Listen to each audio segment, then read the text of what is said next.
വചനാഗ്നി വചനാഗ്നി ആത്മാവിൽ അഭിഷേക വചനാഗ്നി വചനാഗ്നി വചനാഗ്നി ആത്മാവിൽ അഭിഷേക വചനാഗ്നി ദേശങ്ങൾ രാജ്യങ്ങൾ ഗോത്രങ്ങൾ വംശങ്ങളെങ്ങും അറിയട്ടെ വചനാഗ്നി ദേശങ്ങൾ രാജ്യങ്ങൾ ഗോത്രങ്ങൾ വംശങ്ങളെങ്ങും പടരട്ടെ വചനാഗ്നി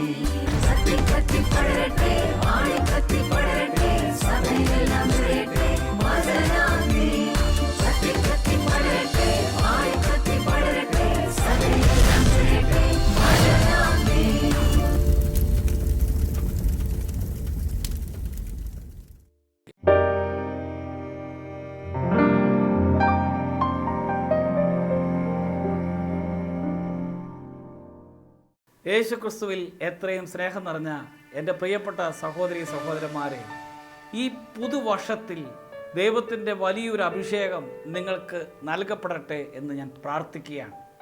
ദൈവത്തിൻ്റെ പരിശുദ്ധാത്മാവ് നിങ്ങളെ ആത്മാവിൽ ശക്തിപ്പെടുത്തട്ടെ. കൊറിന്തോസുകാർക്ക് ഇത് 2-ാമത്തെ ലേഖനം 5-ാം അധ്യായം 17-ാമത്തെ തിരുവചനം, ക്രിസ്തുവിലായിരിക്കുന്നവൻ പുതിയ സൃഷ്ടിയാണ്, പഴയത് കടന്നുപോയി, പുതിയ സൃഷ്ടിയായിത്തീരുക, ഫലം പുറപ്പെടുവിക്കുന്നവരായിത്തീരുക. ഈ ഒരു വർഷം ദൈവം നമുക്ക് നൽകിയിരിക്കുന്നത് ഫലം പുറപ്പെടുവിക്കാൻ വേണ്ടിയാണ്. യേശുക്രിസ്തുവിന് വേണ്ടി ഫലം പുറപ്പെടുവിക്കുന്നവരാകാൻ വേണ്ടിയാണ്. പ്രിയപ്പെട്ട സഹോദരങ്ങളെ, കഴിഞ്ഞ നാളുകൾ നിരാശയുടെയും അസ്വസ്ഥതയുടെയും ആകുലതയുടെയും കാലഘട്ടങ്ങളാണ് എങ്കിൽ ഇതിൽ നിന്ന് ഒരു ഉയർത്തെഴുന്നേൽപ്പ് ഒരു വിശ്വാസിക്കുണ്ടാകണം. അവൻ ഫലം പുറപ്പെടുവിക്കുന്നവനാകണം. അവൻ യേശുക്രിസ്തുവിന് വേണ്ടി ജീവിക്കുന്നവനായിത്തീരണം, ജീവിക്കുന്ന ക്രിസ്ത്യാനിയായിത്തീരണം. ഇന്ന് വചനം കേൾക്കുമ്പോൾ ഒരു പുതിയ കാൽച്ചുവയ്പ്പിന് വേണ്ടി, ഒരു പുതിയ ജീവിതത്തിന് വേണ്ടി നമുക്ക് പരിശ്രമിക്കാം. യേശുക്രിസ്തുവിന് വേണ്ടി ഫലം പുറപ്പെടുവിക്കാനായിത്തീരുക. നമുക്കിന്ന് വായിക്കുന്ന വചനഭാഗം മത്തായിയുടെ സുവിശേഷം 9-ാം അധ്യായം 35 മുതലുള്ള തിരുവചനങ്ങളിൽ കർത്താവ് മിശിഹ വയലിലൂടെ കടന്നു പോകുമ്പോൾ പറയുകയാണ്, വിളവധികം വേലക്കാരോ ചുരുക്കം. അതിനാൽ കൊയ്ത്തിന് വേലക്കാരെ അയക്കുന്നതിന് വേണ്ടി കൊയ്ത്തിൻ്റെ നാഥനോട് പ്രാർത്ഥിക്കുവിൻ. വിളവധികം വേലക്കാരോ ചുരുക്കം. പ്രിയപ്പെട്ട സഹോദരങ്ങളെ, ഫലം പുറപ്പെടുവിക്കാൻ അനുകൂലമായ അന്തരീക്ഷം ദൈവം ഒരുക്കിയിട്ടുണ്ട്. ഫലം പുറപ്പെടുവിക്കാൻ അനുകൂലമായ സാഹചര്യം ഇന്ന് ഒരുക്കിയിട്ടുണ്ട്. കർത്താവ് പറയാണ്, വിളവധികമാണ്. വിളവിന് വേണ്ടി നമുക്കെല്ലാ അനുകൂലമായ സാഹചര്യങ്ങളും ദൈവം ഒരുക്കിയിട്ടുണ്ട്. ഫലം പുറപ്പെടുവിക്കുന്നവരായിത്തീരുക. പരിശോധിക്കാം, നമുക്ക് കർത്താവിന് വേണ്ടി ഫലം പുറപ്പെടുവിക്കാനായിട്ട് കഴിയുന്നുണ്ടോ? ഈശോ മിശിഹായ്ക്ക് വേണ്ടി ഫലം പുറപ്പെടുവിക്കുന്നവരാകാനായിട്ട് കഴിയുന്നുണ്ടോ? അതാണ് എല്ലാ കാലത്തും വിളവ് ഒത്തിരിയധികം ഉണ്ട്. അതുകൊണ്ടാണ് വേലക്കാരുടെ എണ്ണം കുറവാണ്. ഇന്ന് ഒത്തിരിയധികം അസ്വസ്ഥതകളുണ്ട്, ഒത്തിരിയധികം പ്രതിസന്ധികളുണ്ട്. കാലം ലോകമൊക്കെ വർദ്ധിച്ചപ്പോഴും പ്രതിസന്ധികളും പ്രശ്നങ്ങളും മനുഷ്യന് കൂടിയിട്ടേ ഉള്ളൂ. അതുകൊണ്ട് തന്നെ ആത്മീയ ശുശ്രൂഷയിൽ വേലക്കാർക്ക് അനേകം വിളവ് കൊയ്യുന്നതിന് പാകമായിട്ട് രൂപപ്പെട്ടിട്ടുണ്ട്. അതുകൊണ്ട് ഫലം പുറപ്പെടുവിക്കുന്നവരായിത്തീരാം. ഈശോ മിശിഹ നടന്നു പോകുമ്പോൾ വിശക്കുന്ന സമയത്ത് അത്തിമരത്തിൻ്റെ അടുക്കലേക്ക്, തളിരിട്ട അത്തിമരത്തിൻ്റെ അടുക്കലേക്ക് ചെന്നിട്ട് എന്തെങ്കിലും ഉണ്ടോ എന്ന് അന്വേഷിക്കുന്നുണ്ട്. എന്തെങ്കിലും ഉണ്ടോ എന്ന് അന്വേഷിക്കുമ്പോൾ ഇലകളല്ലാതെ ഫലങ്ങളില്ലാത്തതിൽ നിരാശപ്പെട്ട് കർത്താവ് പറയുന്നത്, ഇനി ഒരിക്കലും ഫലം പുറപ്പെടുവിക്കാതിരിക്കട്ടെ. വീണ്ടും ഇതുപോലെ നമുക്ക് കാണാം.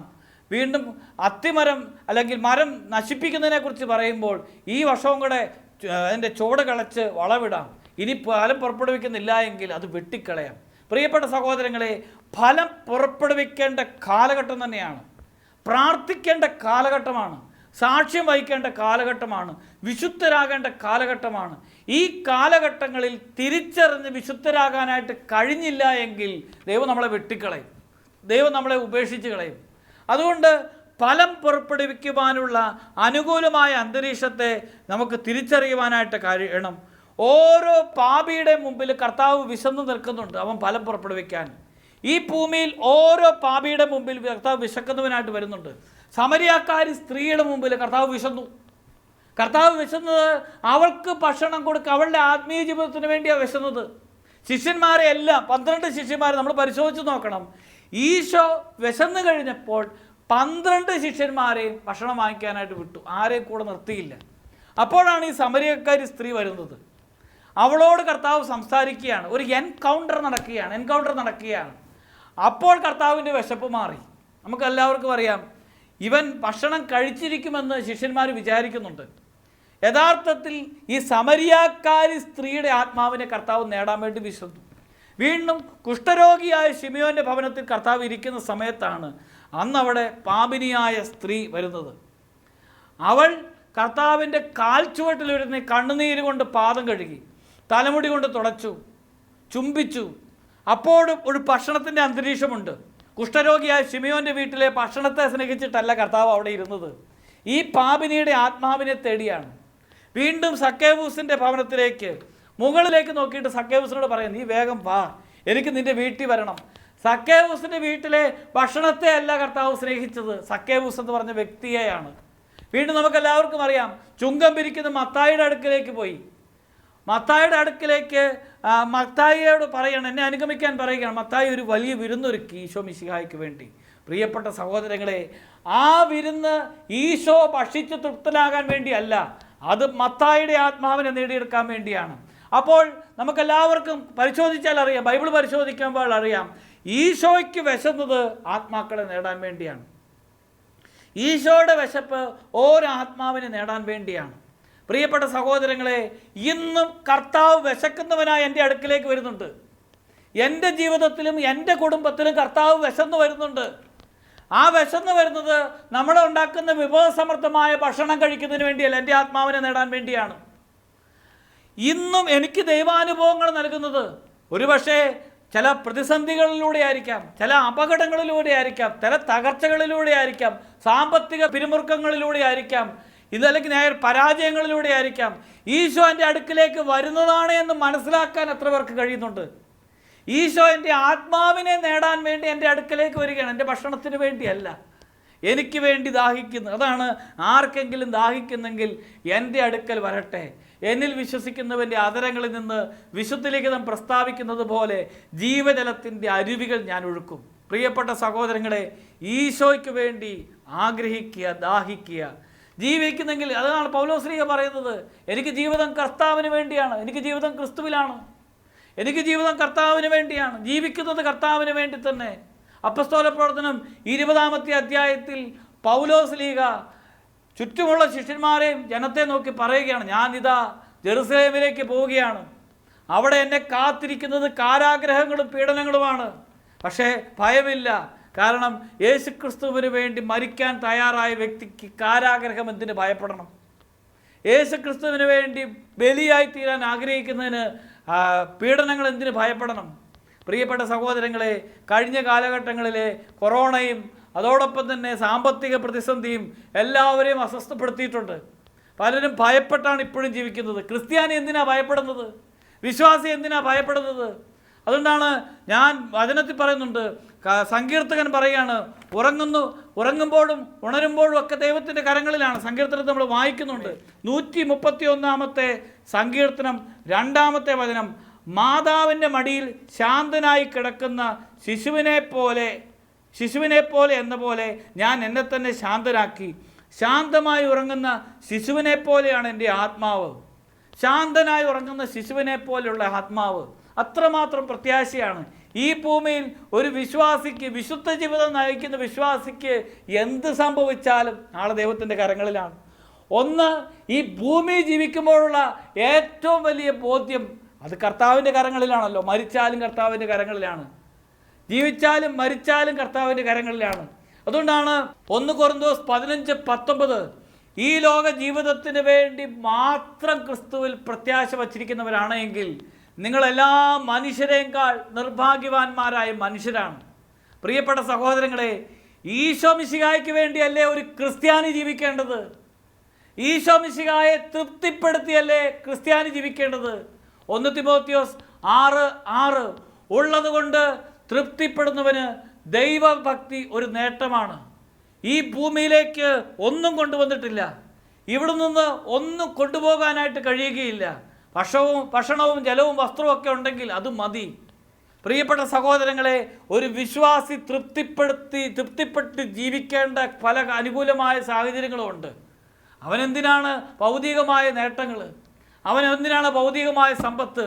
പലരുടെയും ജീവിതത്തിൽ ഈ കാലഘട്ടങ്ങളിൽ നഷ്ടപ്പെട്ടു പോകുന്ന ആത്മീയത യേശുക്രിസ്തുവിൻ്റെ സ്വന്തമാണെന്നുള്ള ബോധ്യമാണ്. പ്രിയപ്പെട്ട സഹോദരങ്ങളെ, നിങ്ങൾക്കൊരിക്കലും ഈ ഒരു ആത്മബോധം, അതായത് ഞാൻ യേശുക്രിസ്തുവിൻ്റേതാണ് എന്ന ബോധ്യം നഷ്ടപ്പെട്ടു പോകാതിരിക്കട്ടെ എന്ന് പ്രത്യേകമായിട്ട് പ്രാർത്ഥിക്കുകയാണ്.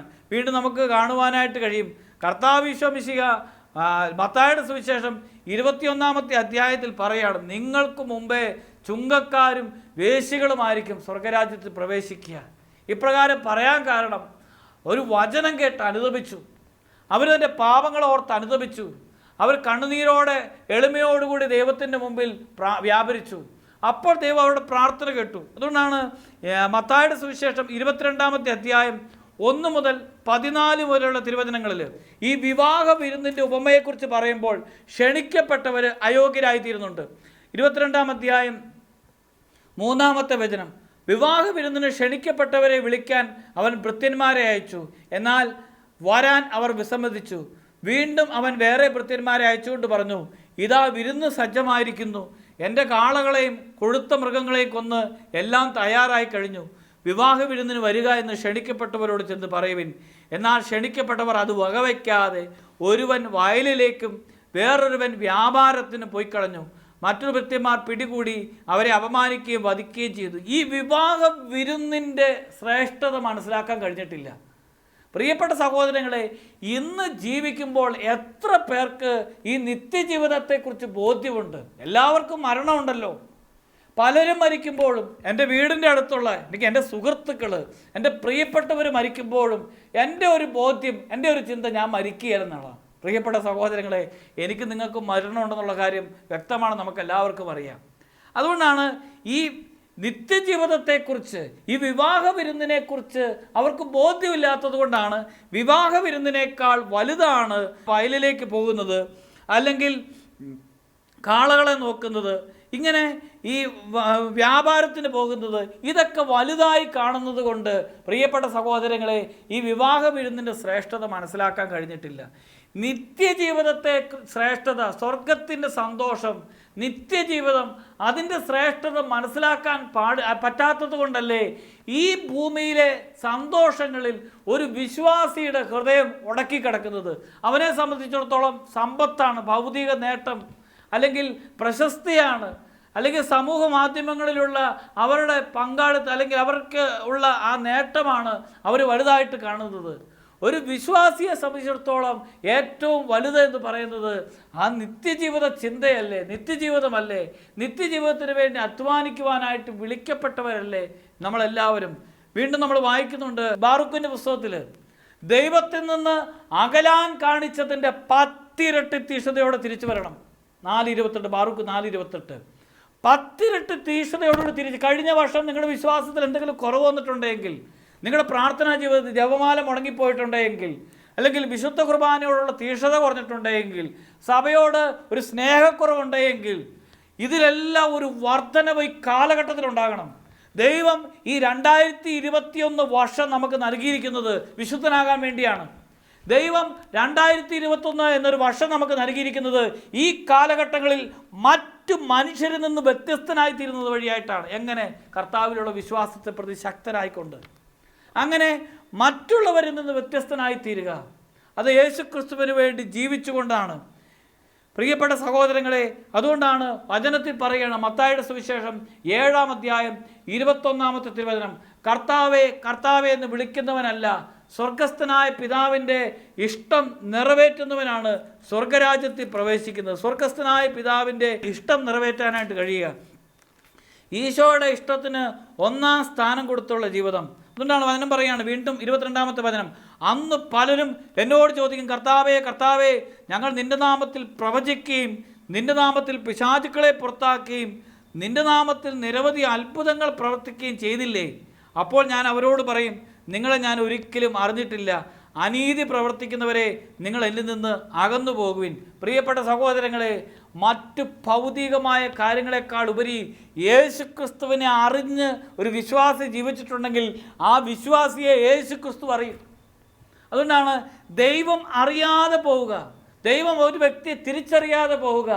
ഈ ഭൂമിയിൽ ദൈവത്തെ തിരിച്ചറിയാതെ ജീവിക്കുന്നവർക്ക്, വിശ്വാസമില്ലാതെ ജീവിക്കുന്നവർക്ക് പ്രാർത്ഥനാ ജീവിതമില്ലാതെ ജീവിക്കുന്നവർക്ക് ദൈവം അവരെ തിരിച്ചറിയാതെ പോകുന്ന നാളുകളുണ്ടാകും. ദൈവം അവരെ മറന്നു പോകുന്ന ഒരു കാലഘട്ടം അവർ നേരിടേണ്ടി വരും. അതുകൊണ്ട് ദൈവത്തെ തിരിച്ചറിയുന്നവരായി തീരുക. വീണ്ടും പറയുകയാണ്, വിശ്വാസത്തിൻ്റെ ആത്മീയ ശക്തിയെക്കുറിച്ച് പറയുകയാണ്, എൻ്റെ ഈ വചനങ്ങൾ ശ്രവിക്കുകയും അവ അനുസരിക്കുകയും ചെയ്യുന്നവൻ പാറമേൽ ഭവനം പണിത വിവേകവതിയായ മനുഷ്യന് തുല്യനായിരിക്കും. മഴ പെയ്തു, വെള്ളപ്പൊക്കമുണ്ടായി, കാറ്റൂതി, അത് ഭവനത്തിന്മേൽ ആഞ്ഞടിച്ചു, എങ്കിലും അത് വീണില്ല. എന്തുകൊണ്ടെന്നാൽ അത് പാറമേൽ സ്ഥാപിതമായിരുന്നു. 2021 വർഷത്തിൽ ഒരു വിശ്വാസി അല്ലെങ്കിൽ ഒരു ആത്മീയ ശുശ്രൂഷയിൽ ഇപ്പോൾ ഈ വചനം കേട്ടുകൊണ്ടിരിക്കുന്ന പ്രിയപ്പെട്ട സഹോദരങ്ങളെ, നിങ്ങൾ പാറമേൽ പണിത ഭവനമായിരിക്കണം. പ്രതിസന്ധി മഴയുടെ രൂപത്തിൽ വരാം, പ്രതിസന്ധി കാറ്റിൻ്റെ രൂപത്തിൽ വരാം, അത് നിങ്ങളുടെ മേൽ ആഞ്ഞടിക്കാം. പ്രതിസന്ധി വിശ്വാസത്യാഗത്തിൻ്റെ രൂപത്തിലായിരിക്കാം, സഭയ്ക്കെതിരായിട്ടുള്ള ആരോപണങ്ങളുടെ രൂപത്തിലായിരിക്കാം, വലിയ സംഘർഷങ്ങളുടെ രൂപത്തിലായിരിക്കാം, വലിയ അകൃത്യങ്ങളുടെ രൂപത്തിലായിരിക്കാം, മ്ലേച്ഛതകളുടെ രൂപത്തിലായിരിക്കാം, ഈ ലോകം മുഴുവനെയും തന്നെ കീഴടക്കുന്ന പിശാചിൻ്റെ കുടില തന്ത്രങ്ങളുടെ രൂപത്തിലായിരിക്കാം. അത് നിങ്ങളുടെ മേൽ ആഞ്ഞടിക്കുമ്പോൾ നിങ്ങൾ വീഴരുത് പ്രിയപ്പെട്ട സഹോദരങ്ങളെ. നിങ്ങൾ വീഴാതിരിക്കണമെങ്കിൽ ആത്മീയ ശക്തി നിങ്ങൾക്കുണ്ടാകണം. നിങ്ങൾ വീഴാതിരിക്കണമെങ്കിൽ ചെറുത്തു നിൽക്കാനുള്ള ഒരു ആത്മീയ ബലം നിങ്ങൾക്കുണ്ടായിരിക്കണം. അതുകൊണ്ടാണ് പൗലോസ് ശ്ലീഹ പറയുന്നത്, എഫെസോസുകാർക്ക് എഴുതിയ ലേഖനം 6-ാം അധ്യായം 10 മുതൽ 20 വരെയുള്ള വചനങ്ങളിൽ ആത്മീയ സമരത്തെക്കുറിച്ച്, സത്യം കൊണ്ട് അരമുറുക്കി നീതിയുടെ കവചം ധരിച്ച് നിങ്ങൾ ഉറച്ചു നിൽക്കുവിൻ, സമാധാനത്തിൻ്റെ സുവിശേഷത്തിന് ഒരുക്കമാകുന്ന പാദരക്ഷകൾ ധരിക്കുവിൻ, സർവോപരി ദുഷ്ടൻ്റെ ജ്വലിക്കുന്ന കൂരമ്പുകളെ കെടുത്തുന്നതിന് നിങ്ങളെ ശക്തരാക്കുന്ന വിശ്വാസത്തിന് പരിചയെടുക്കുവിൻ, രക്ഷയുടെ പടത്തൊപ്പി അണിയുകയും ദൈവവചനമാകുന്ന ആത്മാവിൻ്റെ വാളെടുക്കുകയും ചെയ്യുവിൻ. പ്രിയപ്പെട്ട സഹോദരങ്ങളെ, വളരെ പ്രത്യാശയോടെ ജീവിക്കണം, പ്രത്യാശയോടെ ജീവിക്കണം. ഒരു ക്രിസ്ത്യാനിക്ക് ഈ ഭൂമിയിൽ എന്ത് സംഭവിക്കാനാണ്? ഒരു യഥാർത്ഥ വിശ്വാസമുള്ള വിശ്വാസിക്ക് എന്ത് സംഭവിക്കാനാണ്? പ്രിയപ്പെട്ട സഹോദരങ്ങളെ, ആർക്കും നമ്മളെ നശിപ്പിക്കാൻ കഴിയുകയില്ല, ആർക്കും നമ്മളെ തകർക്കാൻ കഴിയുകയില്ല. കാരണം നമ്മൾ കർത്താവിൻ്റെ കരങ്ങളിലാണ്. പ്രത്യാശയോടെ ജീവിക്കണം. ഇന്ന് വചനം കേൾക്കുമ്പോൾ ഒരുപക്ഷെ നിങ്ങൾ രോഗിയായിരിക്കാം, നിങ്ങളുടെ കുടുംബത്തിൽ രോഗമുണ്ടായിരിക്കാം, ഒത്തിരി അസ്വസ്ഥതകൾ നിങ്ങളുടെ കുടുംബത്തിലുണ്ടായിരിക്കാം, അല്ലെങ്കിൽ പ്രതിസന്ധിയിലൂടെ ആയിരിക്കും നിങ്ങളുടെ കുടുംബത്തിൽ കടന്നു പോകുന്നത്. വലിയൊരു സാമ്പത്തിക ഞെരുക്കം ഉണ്ടായിരിക്കാം. എന്ത് സംഭവിക്കും, എങ്ങനെ മുന്നോട്ട് പോകും എന്ന് പ്രതിസന്ധിയിലൂടെ നിങ്ങൾ അസ്വസ്ഥപ്പെട്ടുകൊണ്ടിരിക്കുന്നവരായിരിക്കാം. നിങ്ങൾക്കുള്ള പ്രത്യാശ നിങ്ങൾ യേശുക്രിസ്തുവിൻ്റെതാണ്. നിങ്ങൾ പ്രാർത്ഥിക്കുന്നവരാണെങ്കിൽ ഈ വർഷം തന്നെ നിങ്ങളുടെ ജീവിതത്തിൽ ദൈവം ഇടപെടും. നിങ്ങൾ പ്രാർത്ഥിക്കുന്നവരാണെങ്കിൽ ദൈവം ഈ കാലഘട്ടത്തിൽ ഉറപ്പായിട്ടും ഇടപെടും. അതുകൊണ്ട് നിങ്ങൾ വിശ്വസിക്കണം, പ്രാർത്ഥിക്കണം, ശക്തിപ്പെടണം. പ്രിയപ്പെട്ട സഹോദരങ്ങളെ, നമുക്ക് നിരാശപ്പെടേണ്ട. നമ്മൾ വായിച്ചല്ലോ, ഞങ്ങൾ വസിക്കുന്ന ഭൗമിക ഭവനം നശിക്കുന്നെങ്കിലും കരങ്ങളാൽ നിർമ്മിതമല്ലാത്തതും ശാശ്വതവുമായ ഒരു ദൈവിക ഭവനം നമുക്കുണ്ട്, ഒരു ദൈവിക ഭവനം നമുക്കുണ്ട്. അതുകൊണ്ട് ദൈവത്തിൻ്റെ കരങ്ങളിലാണെന്നുള്ള ബോധ്യം നമ്മളെ പ്രത്യാശയിലേക്ക് നയിക്കണം. റോമ 5:5. പ്രത്യാശ നമ്മളെ നിരാശരാക്കുന്നില്ല. കാരണം നമുക്ക് നൽകപ്പെട്ടിരിക്കുന്ന പരിശുദ്ധാത്മാവിലൂടെ ദൈവത്തിൻ്റെ സ്നേഹം നമ്മിലേക്ക് സമർത്ഥമായിട്ട് ചൊരിയപ്പെട്ടിരിക്കുന്നു. ഈ കാലഘട്ടങ്ങളിൽ യേശുക്രിസ്തുവിൽ വിശ്വസിച്ച് ശക്തി പ്രാപിക്കേണ്ട സമയമാണ്. പ്രിയപ്പെട്ട സഹോദരങ്ങളെ, ദൈവത്തിൽ നിന്ന് അകലേണ്ട നിങ്ങൾ കഴിഞ്ഞ കാലഘട്ടങ്ങളിൽ, കഴിഞ്ഞൊരു വർഷം ദൈവത്തിൽ നിന്ന് അല്പമെങ്കിലും അകന്നിട്ടുണ്ടെങ്കിൽ ഈ കാലഘട്ടത്തിൽ വിശ്വാസത്തിൽ ആഴപ്പെട്ട്, ഈ ഒരു വർഷം നിങ്ങൾക്ക് നൽകപ്പെട്ടിരിക്കുന്നത് വിശ്വാസത്തിൽ ശക്തിപ്പെടാൻ വേണ്ടിയാണ്, നിങ്ങൾ അഭിഷേകം പ്രാപിക്കാൻ വേണ്ടിയാണ്, നിങ്ങൾ ശക്തി പ്രാപിക്കാൻ വേണ്ടിയാണ്, നിങ്ങൾ വിശ്വാസത്തിൽ നിന്ന് പിന്നോട്ട് പോകാൻ വേണ്ടിയല്ല, നിങ്ങൾ വിശ്വാസത്തിൽ ആഴപ്പെടാൻ വേണ്ടിയുള്ള ഒരു ദൈവത്തിൻ്റെ വലിയൊരു ഇടപെടൽ നൽകുന്ന കാലഘട്ടം തന്നെയാണ്. വിശ്വസിക്കുക. അതുകൊണ്ടാണ് വിശ്വാസമില്ലാതെ ദൈവത്തെ പ്രസാദിപ്പിക്കാൻ കഴിയുകയില്ല. ഹെബ്രായ ലേഖനം 11-ാം അധ്യായം 5-ാമത്തെ തിരുവചനം, വിശ്വാസമില്ലാതെ ദൈവത്തെ പ്രസാദിപ്പിക്കാൻ നിങ്ങൾക്ക് കഴിയുകയില്ല. ദൈവസന്നിധിയിൽ ശരണം പ്രാപിക്കുന്നവർ ദൈവമുണ്ടെന്നും തന്നെ അന്വേഷിക്കുന്നവർക്ക് അവിടുന്ന് പ്രതിഫലം നൽകുമെന്നും നിങ്ങൾ വിശ്വസിക്കണം. ദൈവത്തെ അന്വേഷിക്കുന്നവർക്ക് പ്രതിഫലം ലഭിക്കും. അതുകൊണ്ട് ഫലം പുറപ്പെടുവിക്കേണ്ട കാലഘട്ടമാണ്. യേശു ക്രിസ്തുവിന് വേണ്ടി ഫലം പുറപ്പെടുവിക്കണം. ഒരുപക്ഷെ നിങ്ങളുടെ പ്രാർത്ഥനാ ജീവിതത്തിൻ്റെ ഫലം പുറപ്പെടുവിക്കണം, നിങ്ങളുടെ വിശ്വാസ തീഷ്ണതയുടെ ഫലം പുറപ്പെടുവിക്കണം, നിങ്ങളുടെ മൂല്യാധിഷ്ഠിത ജീവിതത്തിൻ്റെ ഫലം നിങ്ങൾ പുറപ്പെടുവിക്കണം. അങ്ങനെ വിശുദ്ധരുടെ ഒരു സമൂഹം നിങ്ങളുടെ കുടുംബത്തിലുണ്ടാകണം. പ്രിയപ്പെട്ട സഹോദരങ്ങളെ, അനേക സംഭവങ്ങൾ. അതുകൊണ്ടാണ് ലൂക്കായുടെ സുവിശേഷം 13-ാമത്തെ അധ്യായത്തിൽ പീലാത്തോസ് ചിലരെ കൊന്നൊടുക്കുമ്പോൾ രക്തസാക്ഷികളാക്കിയപ്പോൾ, ഗോപുരമിടിഞ്ഞ് വീണപ്പോൾ, ഈ 2 സംഭവങ്ങളും കർത്താവ് ഈശോ മിശിഹ അവരുടെ മുമ്പിലേക്ക്, കർത്താവിൻ്റെ അടുക്കിലേക്ക് കൊണ്ടുവന്നപ്പോൾ പറയുന്നത്, ഇത് ഫലം പുറപ്പെടുവിക്കാൻ വേണ്ടിയാണ്, നിങ്ങൾ മാനസാന്തരത്തിൻ്റെ ഫലം പുറപ്പെടുവിക്കാൻ വേണ്ടിയാണ്. ഇന്നും മനുഷ്യൻ ഫലം പുറപ്പെടുവിക്കാൻ അനേക സംഭവങ്ങളില്ലേ? ഈ കഴിഞ്ഞ നാളുകളിൽ കടന്നുപോയ ആ മഹാമാരിയെക്കുറിച്ച് ചിന്തിച്ചാൽ മതി. മനുഷ്യൻ്റെ ബുദ്ധി പരാജയപ്പെടുന്നില്ലേ? മനുഷ്യൻ നിസ്സഹായനായിത്തീരുന്ന അനേക സംഭവങ്ങൾ ഈ ലോകത്തിലില്ലേ? എന്നിട്ട് എന്തുകൊണ്ടാണ് പഠിക്കാത്തത്? അപ്പോൾ നമ്മുടെ ബുദ്ധി പറയും 1 വർഷം കഴിഞ്ഞാൽ ശരിയാകും, മരുന്ന് കിട്ടിയാൽ ശരിയാകും. മരുന്ന് കിട്ടിയാലും ലോകത്തിന് മാറ്റം സംഭവിച്ചാലും പ്രതിസന്ധികളും പ്രശ്നങ്ങളും മാറുകയില്ല എന്ന് നമ്മൾ തിരിച്ചറിയണം. മാറ്റം നമുക്കാ വരേണ്ടത്. നമ്മുടെ അവിശ്വാസം മാറി വിശ്വാസം രൂപപ്പെടണം. അവിശ്വാസി, പത്രോസിനോട് പറയാണ്, നീ അവിശ്വാസിയാകാതെ വിശ്വാസിയാകുക, അവിശ്വാസിയാകാതെ വിശ്വാസിയാകുക. ഈ കാലഘട്ടങ്ങളിൽ വിശ്വാസിയാവുക. ഈ സന്ധ്യാപ്രാർത്ഥനയ്ക്കൊക്കെ ഒരു ഫലമുണ്ട്, നിങ്ങൾ അറിയണം. ഈ പ്രാർത്ഥനയ്ക്ക്, ഈ ദേവാലയത്തോട് ബന്ധപ്പെട്ട് ജീവിതം നയിക്കുന്നതിന് ഒരു ഫലമുണ്ടെന്ന് പ്രിയപ്പെട്ട സഹോദരങ്ങളെ നിങ്ങൾ തിരിച്ചറിയണം. ഈ ശുശ്രൂഷയുടെ മുമ്പിൽ നിന്ന്, ടെലിവിഷൻ്റെ മുമ്പിൽ നിന്ന് ഈ ആത്മീയ ശുശ്രൂഷയിൽ പങ്കെടുക്കുമ്പോൾ നിങ്ങൾ പ്രാർത്ഥിച്ച് നോക്ക്, നിങ്ങളുടെ ആത്മീയ ജീവിതം പരിശോധിച്ച് നോക്ക്. നിങ്ങൾ തീഷ്ണമായിട്ട് പ്രാർത്ഥിച്ചു കഴിയുമ്പോൾ കർത്താവ് ഈശോ മിശിഹ അത്ഭുതങ്ങൾ നിങ്ങളുടെ ജീവിതത്തിൽ സംഭവിക്കും, ഒരുക്കും. 38 വർഷത്തോളം, അതാണ് വിശ്വാസവും ദീർഘക്ഷമയും വഴി വാഗ്ദാനത്തിൻ്റെ അവകാശികളായവരെ അനുകരിക്കുന്നവരായിത്തീരണം. ദീർഘക്ഷമയോടെ കാത്തിരിക്കണം, ദീർഘക്ഷമയോടെ കാത്തിരിക്കണം. വിശ്വാസവും ദീർഘക്ഷമയും വഴി വാഗ്ദാനത്തിൻ്റെ അവകാശികളായവരെ നിങ്ങൾ അനുകരിക്കുന്നവരായിത്തീരണം. അബ്രാഹാം കാത്തു നിന്നില്ലേ? 100 വർഷങ്ങളോളം കാത്തു നിന്നില്ലേ? അത് നമ്മൾ തിരിച്ചറിയണം. ദീർഘക്ഷമയോടെ കാത്തിരിക്കുക. 38 വർഷത്തോളമായിട്ടുള്ള തളർവാദ രോഗി ഈ രോഗപീഠയുമായി 38 വർഷത്തോളം നിന്നില്ലേ? ദൈവം അവൻ്റെ ജീവിതത്തിലേക്ക് കടന്നു വന്നില്ലേ? ഇതുപോലെ എല്ലാവർക്കും ഈ കാലഘട്ടങ്ങളിൽ പെട്ടെന്ന് സംഭവിക്കണം, അല്ലെങ്കിൽ ഒരു ധ്യാന കേന്ദ്രങ്ങളിലേക്ക് ഓടിപ്പോകുന്നത് ഉടനടി സൗഖ്യം കിട്ടണം, അല്ലെങ്കിൽ ഉടനെ പ്രശ്നം തീരണം. നമ്മുടെ ആത്മീയ ജീവിതം രൂപപ്പെടണം. പ്രിയപ്പെട്ട സഹോദരങ്ങളെ, ഈ കാലഘട്ടങ്ങളിൽ ശക്തമായ പ്രാർത്ഥന നിങ്ങളുടെ കുടുംബത്തിലുണ്ടാകണം. ഭാര്യയും ഭർത്താവും മക്കളും ഒരുമിച്ച് കൂടുന്ന, ഒരുമിച്ച് പ്രാർത്ഥിക്കുന്ന ഒരു കുടുംബത്തെ പിശാചിന് നശിപ്പിക്കാൻ കഴിയില്ലെന്ന് അറിയണം. അതുകൊണ്ടാണ് ജോബിൻ്റെ പുസ്തകം 1-ാം അധ്യായം 10-ാമത്തെ തിരുവചനം, ജോബിൻ്റെ കുടുംബങ്ങളും ഒന്നിച്ച് ചേർത്ത് പ്രാർത്ഥിക്കുമ്പോൾ ദൈവം അവർക്ക് ചുറ്റും വേലി കെട്ടി, ദൈവം വേലി കെട്ടുന്ന ഒരു സാഹചര്യം ഉണ്ടാകും. അതുകൊണ്ട് പ്രിയപ്പെട്ട സഹോദരങ്ങളെ, വ്യക്തിപരമായിട്ട് പ്രാർത്ഥിക്കണം, ആത്മാവിൽ ശക്തി പ്രാപിക്കണം, ആത്മീയ ശക്തി നിങ്ങളെ നയിക്കണം, പരിശുദ്ധാത്മാവിനാൽ നിങ്ങൾ നയിക്കപ്പെടണം, യേശു ക്രിസ്തുവിന് സാക്ഷ്യം വഹിക്കണം. അതുകൊണ്ടാണ് യോഹന്നാൻ ശ്ലീഹ ഈശോയുടെ കുരിശിനെ അനുഗമിക്കുന്നുണ്ട്. അദ്ദേഹത്തെ ഈ കുരിശിനോട് ബന്ധപ്പെട്ട് നടക്കാൻ പ്രേരിപ്പിക്കുന്ന ഒരു ആത്മീയ സ്നേഹമുണ്ട് ഈശോയോടുള്ളത്. ഇതേ ആത്മീയ സ്നേഹം ഈ കാലഘട്ടങ്ങളിൽ ഈശോ മിശിഹായെ പ്രതിസന്ധി ഘട്ടങ്ങളിലും അനുഗമിക്കാനായിട്ട് കഴിയണം. ഈ 2021-ാമത്തെ വർഷം ദൈവം നമുക്ക് നൽകുന്നത് ഈ കാലഘട്ടങ്ങളിൽ വിശുദ്ധരാകാൻ വേണ്ടി തന്നെയാണ്. പ്രിയപ്പെട്ട സഹോദരങ്ങളെ, ഒരു വിശ്വാസിക്ക് ലഭിക്കാവുന്ന ഏറ്റവും വലിയ ഭാഗ്യം ഏതാണ്? അയാളുടെ ഭൗതിക സമ്പത്ത് വളരുന്നതാണോ വലിപ്പം? അയാൾക്ക് വലിയ പദവി സമൂഹത്തിൽ ഉണ്ടാകുന്നതാണോ? അല്ലെങ്കിൽ അവരുടെ മക്കൾ ഉന്നത നിലയിലെത്തുന്നതാണോ?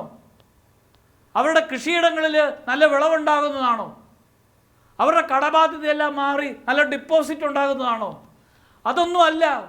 ഒരു വിശ്വാസിയെ സംബന്ധിച്ചിടത്തോളം അവൻ ഇന്ന് തീക്ഷ്ണമായിട്ട് പ്രാർത്ഥിച്ച് ഈ രാത്രിയിൽ കർത്താവ് അവൻ്റെ ആത്മാവിനെ ചോദിക്കുകയാണെങ്കിൽ തൻ്റെ ഇടത്തോടെ വിശുദ്ധിയോടെ ജീവിക്കാൻ കഴിഞ്ഞതിൻ്റെ ആത്മസന്തോഷത്തോടുകൂടി ജീവിക്കുന്നവനായി തീരണം.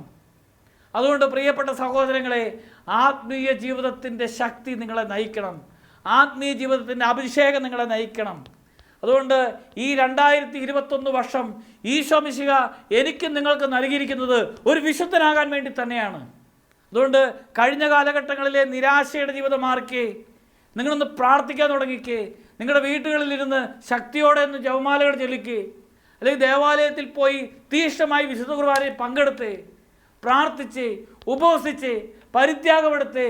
ദൈവം ഈ കാലഘട്ടത്തിൽ, ഈ നാളുകളിൽ തന്നെ നിങ്ങളുടെ ജീവിതത്തിൽ അത്ഭുതകരമായിട്ട് ഇടപെടുമെന്നുള്ളത് ഉറപ്പായ കാര്യമാണ്.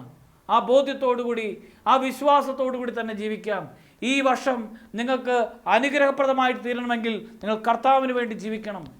കഴിഞ്ഞ വർഷത്തിൻ്റെ ആരംഭത്തിൽ ലോകത്തിൻ്റെ പല ആളുകളും പറഞ്ഞു, ഈ വർഷം വലിയ സമ്പന്നമായി തീരട്ടെ, ഈ ഐശ്വര്യത്തിന് നാളുകളായി തീരട്ടെ എന്ന് പറഞ്ഞു. നമുക്കെല്ലാവർക്കും അറിയാം, പലർക്കും അത് വേദനയുടെ ഒരു നാളുകളായിരുന്നു. എന്നാൽ വിശ്വാസിക്ക് വിശുദ്ധനാകാൻ ഏറ്റവും പറ്റിയ കാലഘട്ടം 2020 കാരണം അവന് വീടുകളിലിരുന്ന് രഹസ്യമായിട്ട് പ്രാർത്ഥിക്കാനും വിശുദ്ധി പാലിക്കാനും കർത്താവിനോടൊത്ത് പ്രാർത്ഥിക്കാനും ദൈവം സമയം നൽകിയ വർഷമായിരുന്നു. 2021 അഭിഷേകത്തിൻ്റെ അനുഗ്രഹത്തിൻ്റെ ഒരു കാലഘട്ടമായി യോസേപ്പ് പിതാവിനെ പ്രത്യേകമായിട്ട് സ്മരിക്കുന്ന ഒരു കാലഘട്ടമാണല്ലോ. യോസേപ്പ് പിതാവ് എല്ലാ കാര്യത്തിലും ദൈവത്തോട് ആലോചന നടത്തി. ഈ 2021 വർഷത്തിൽ ദൈവത്തോട് ആലോചന നടത്തുന്ന ഒരു വർഷമായിട്ട് തീരട്ടെ എന്ന് ആശംസിക്കുകയാണ്. ദൈവത്തിൻ്റെ പരിശുദ്ധാത്മാവ് നിങ്ങളെ ഓരോരുത്തരെയും ശക്തിപ്പെടുത്തട്ടെ. ദൈവത്തിൻ്റെ കൃപയ്ക്ക് വേണ്ടി പ്രാർത്ഥിക്കാം. ഈ ഒരു വർഷത്തെയും നമ്മുടെ എല്ലാ ആഗ്രഹങ്ങളെയും നമ്മുടെ ആത്മീയ ജീവിതത്തെയും നമുക്കൊരു നിമിഷം കർത്താവിൻ്റെ കരങ്ങളിലേക്ക് സമർപ്പിക്കാം. കർത്താവെ, ഈ ഒരു വർഷത്തിൽ ഞങ്ങളെ അവിടുത്തെ ജീവദായകമായ ശക്തി കൊണ്ട് നിറയ്ക്കണമേ എന്ന് ആഗ്രഹിച്ച് കരങ്ങളുയർത്തി നമുക്ക് കർത്താവിനെ സ്തുതിച്ച് ആരാധിച്ച് ശക്തി പ്രാപിക്കാൻ വേണ്ടി പരിശ്രമിക്കാം. ഹല്ലേലൂയ, ഹല്ലേലൂയ, ഹല്ലേലൂയ. ഈശോയെ നന്ദി, ഈശോയെ സ്തുതി. ആരാധിക്കുന്ന കർത്താവെ, ശക്തിയോടെ നമുക്ക് ആരാധിക്കാം. ഈ വർഷത്തിൽ വലിയൊരു അഭിഷേകം ദൈവത്തിൻ്റെ പരിശുദ്ധാത്മാവ് നമ്മളിലേക്ക് ചൊരിയപ്പെടട്ടെ. അവിടുത്തെ അഭിഷേകം കൊണ്ട് നമ്മൾ നിറയട്ടെ. അവിടുത്തെ അഭിഷേകത്തെ ശക്തി പ്രാപിക്കട്ടെ. ഇപ്പോൾ ഈ വചനം കേട്ടുകൊണ്ടിരിക്കുന്ന എല്ലാ മക്കളുടെയും ഹൃദയങ്ങളെ ജ്വലിപ്പിക്കട്ടെ. ആത്മാവിൻ്റെ ശക്തിയാൽ ഉജ്ജ്വലിക്കപ്പെടട്ടെ എന്ന് പ്രാർത്ഥിക്കുന്നു. ഹല്ലേലൂയ, ഹല്ലേലൂയ, ഹല്ലേലൂയ, ഹല്ലേലൂയ. ഈശോയെ നന്ദി, ഈശോയെ സ്തുതി, ഈശോയെ ആരാധന. ഹല്ലേലൂയ, ഹല്ലേലൂയ, ഹല്ലേലൂയ. ഈശോയെ നന്ദി, ഈശോയെ സ്തുതി, ഈശോയെ ആരാധന, മഹത്വം. ഹല്ലേലൂയ.